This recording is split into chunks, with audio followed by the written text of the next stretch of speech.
فرمان مصطفیٰ صلی اللہ علیہ وآلہ وسلم، جس نے حرام کا ایک لقمہ کھایا اس کی 40 دن کی نماز قبول نہیں کی جائیں گی، اور اس کی دعا پر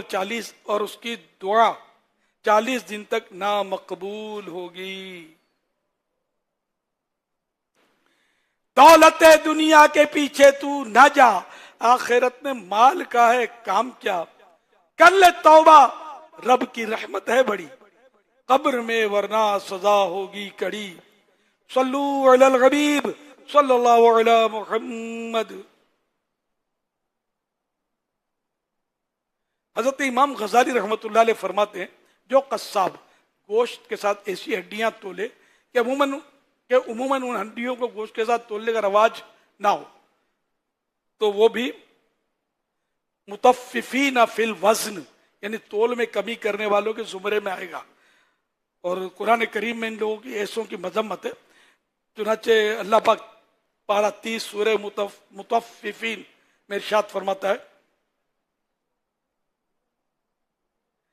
وَيْلٌ لِّلْمُطَفِّفِينَ الَّذِينَ إِذَا اكْتَالُوا عَلَى النَّاسِ يَسْتَوْفُونَ وَإِذَا كَالُوهُمْ أَوْ وَزَنُوهُمْ يُخْسِرُونَ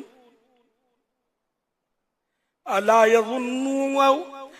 يَظُنُّ أُولَئِكَ أَنَّهُمْ مَبْعُوثُونَ لِيَوْمٍ عَظِيمٍ یوم یقوم الناس لرب العالمین۔ آسان ترجمہ قرآن کنز العرفان۔ کم تولنے والوں کے لیے خرابی ہے وہ لوگ کہ جب دوسرے لوگوں سے ناپ لیں تو پورا وصول کریں، اور جب انہیں ناپ یا تول کر دیں تو کم کر دیں۔ کیا یہ لوگ یقین نہیں رکھتے کہ انہیں دوبارہ زندہ کر کے اٹھایا جائے گا ایک عظمت والے دن کے لیے، جس دن وہ سب لوگ رب العالمین کے حضور کھڑے ہوں گے۔ تفسیر قرآن صراط الجنان میں ناپ تول میں کمی کرنے کی تمام صورتیں اس آیت میں داخل ہیں، جسے کپڑا ناپتے وقت لچکدار کپڑے کو کھینچ کر ناپنا،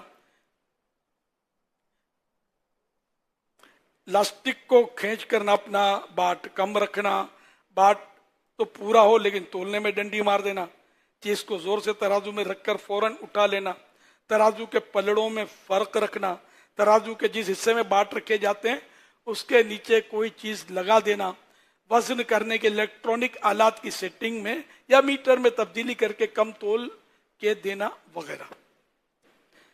اصحاب ایکا یہ ایک قوم ہوئی ہے پچھلے زمانے میں، تو ایکا جھاڑی کو کہتے ہیں۔ یہاں کے رہنے والوں کا شہر سرسبز جنگلوں اور ہرے بھرے درختوں کے درمیان تھا۔ اللہ پاک نے ان لوگوں کی ہدایت کے لیے حضرت سیدنا شعیب علیہ نبینا علیہ الصلوۃ والسلام کو بھیجا۔ آپ نے انہیں جو نصیحتیں فرمائی قرآن کریم میں ارشاد ہوتا ہے، پارہ 19 سورۃ الشعراء آیت نمبر 81 تا 83، ترجمہ کنز ایمان، ناپ پورا کرو اور گھٹانے والوں میں نہ ہو، اور سیدھی ترازو سے تولو، اور لوگوں کی چیزیں کم کر کے نہ دو، اور زمین میں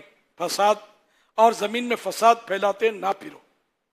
افسوس ان بد نصیبوں نے بجائے نصیحت ماننے کے معاذ اللہ آپ علیہ السلام کو جھٹلاتے ہوئے کہا، اگر تم سچے ہو تو ہم پر آسمان کا کوئی ٹکڑا گرا کر ہم کو ہلاک کر دو، ہم کو مار ڈالو، برباد کر دو۔ تو اللہ پاک کی طرف سے ان پر سخت عذاب آ گیا۔ حدیث پاک میں آیا کہ اللہ پاک نے ان لوگوں پر جہنم کا ایک دروازہ کھول دیا، جس سے پوری آبادی میں شدید گرمی اور لو کی حرارت و تپش پھیل گئی، اور بستی والوں کا دم گھٹنے لگا تو وہ لوگ اپنے گھروں میں گھسنے لگے اور اپنے اوپر پانی کا چھڑکاؤ کرنے لگے، مگر پانی اور سائے سے انہیں کوئی چین اور سکون نہ ملتا تھا، اور گرمی کی تپش سے ان کے بدن جھلسے جا رہے تھے۔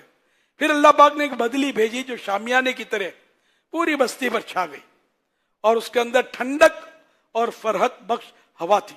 یہ دیکھ کر سب گھروں سے نکل کر اس بدلی کے شامیانے میں آ گئے۔ جب تمام آدمی بدلی کے نیچے آ گئے تو زلزلہ آیا اور آسمان سے آگ برسی، جس میں سب کے سب ٹڈیوں کی طرح تڑپ تڑپ کر جل گئے۔ उन लोगों ने अपनी सरकशी से ये कहा था कि ऐ शुएब, हम पर आसमान का कोई टुकड़ा गिराकर हमको हलाक कर दो। चुनाचे वही अजाब इस सूरत में इस सरकश कौम पर आ गया और सब के सब जलकर राख का ढेर बन गए। छोड़ दो ए ताजिरो कम तोलना, झूठ छोड़ो बेचने में बोलना, ऐ मिलावट करने वाले मान जा, खौफ कर भाई अजाबे नार का। सल्लू अलल हबीब सल्लल्लाहु अलैहि मुहम्मद। तो जानवरों पर जुल्म भी बड़ा किया जाता है, बाज़ औक़ात बेतहाशा मारते हैं, पीटते हैं, जोर जोर से कान खींचकर घसीटते हैं उसको, डंडे बरसाए जाते हैं। बाज़ औक़ात गोश्त पर बहुत सौ ने देखा हो शायद, जो गोश्त लेने जाते हैं कि वो निशान होते हैं लाल लाल गोश्त पर, नील पड़े हुए होते हैं गोश्त पर, तो ये इसी की मार के होते हैं। बेतहाशा मारते हैं और मारते भी रीढ़ की हड्डी पर है। जानवर बेबस है बेचारा, क्या करे। जब ये रेवड़ चलाते हैं ना जानवरों का, खासकर ये बच्चिया बछड़े इस तरह, इनको मैंने देखा है कि बेचारों को ऐसा मारते हैं कि आदमी मतलब इन्हें कांप जाए। इनको बिल्कुल एहसास नहीं होता, ये मारते चले जाते हैं। तो ये जुल्म है बिला वजह मारना, और इसका हिसाब इसी तरह जानवरों के साथ और भी कई जुल्म होते हैं। जैसे कि ज़बा करते वक्त भी बकरा काटते हैं तो काट कर वो बस काटते चले जाते हैं, हड्डी तक पहुंचा देते हैं। हालांकि इसकी जरूरत नहीं है, 4 रगें होती हैं, 4 रगें कट गई तो अब आगे काटने का कोई मतलब जवाब ही नहीं है, तो जरूरत ही नहीं, इसकी आदत भी नहीं है। हड्डी तक जाते हैं, फिर अभी जानवर में जान बाकी होती है, इसकी गर्दन फौरन चटका देते हैं। अभी वो तड़प रहा है, गर्दन चटकी हुई है, जुल्म है जुल्म। इसका हिसाब क़यामत में, हिसाब की अजाब, देखो गुनाह का काम है ये और जहन्नम में ले जाने वाला काम है। तो ये बकरीद में ये मनाजिर गलियों में देखे जा सकते हैं कि ये कर रहे होते हैं। इन्हें बिल्कुल दिल जो है वो सब पत्थर की तरह सख्त हो जाता है, तो एहसास ही नहीं होता कि हम कर क्या रहे हैं। ज़बा कर दो, जब ज़बा हो गया तो इतने ठंडा होना है, गर्दन चटकाओ या न चटकाओ ठंडा हो जाता है। तो जिनके अपने यहाँ कुर्बानी हो, कम से कम इनको यही कर सकते हैं कोशिश कि समझा दें पहले से कि ये नहीं करना, और जब ये छुरी फेर लेना आप उनके हाथ से छुरी ले लें, वरना इनके हाथ में बाजू का तो नहीं खुजली है क्या है, ये वो खामा का इसको टच करते रहेंगे, बड़े जानवर को टच करते रहेंगे, छुरी हाथ डालते रहेंगे, तो कुछ ना कुछ इसको बेचारे को। अब आपको जख्मों का उंगली लगा के देखो, आपको मजा आता है क्या हाथ लगाने से, या तकलीफ होती है? यार कटा हुआ इसको हाथ डालने से होगा क्या, सिवाय इसको तकलीफ के आपको तो कुछ भी नहीं मिलेगा। तो ये थोड़ा समझने की बातें गौर किया करें। बाहर शरीयत में लिखा है, यानी मतलब खुलासा ये कि इंसान पर जुल्म जानवर पर जुल्म करने से सख्त जो बुराई है वो मुसलमान पर जुल्म करने पर है।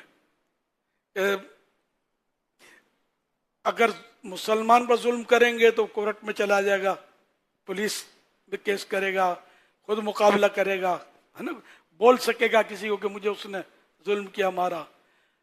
लेकिन जानवर पर अगर जुल्म करेंगे, ये बेचारा किसको फरियाद करेगा? देखने वाला भी खाली तमाशा ही बना रहा होता है, इनको भी शौर नहीं है कि वो समझाए, और बाद में समझाने वाला माहौल भी नहीं होता। तो इस तरह मतलब ये कि जानवर पर जुल्म करना ये मुसलमान पर जुल्म करने से भी ज्यादा सख्त, ज्यादा बुरा। हम बस समझो और गौर करो कि ये बेचारा बेजबान जानवर किसको फरियाद करेगा। लेकिन ये ध्यान में रखिएगा कि मजलूम की दुआ कबूल की जाती है, चाहे वो जानवर हो। जानवर पर जुल्म हुआ, इसने बद्दुआ कर दी, इसकी बद्दुआ भी कबूल होती है। तो इस तरह के जालिम लोग हैं ना, ये दुनिया में भी बाजों का तरक्कीन को नहीं होती, ये फटीचर के फटीचर ही रहेंगे, इनको होश ही नहीं होता हम कर क्या रहे।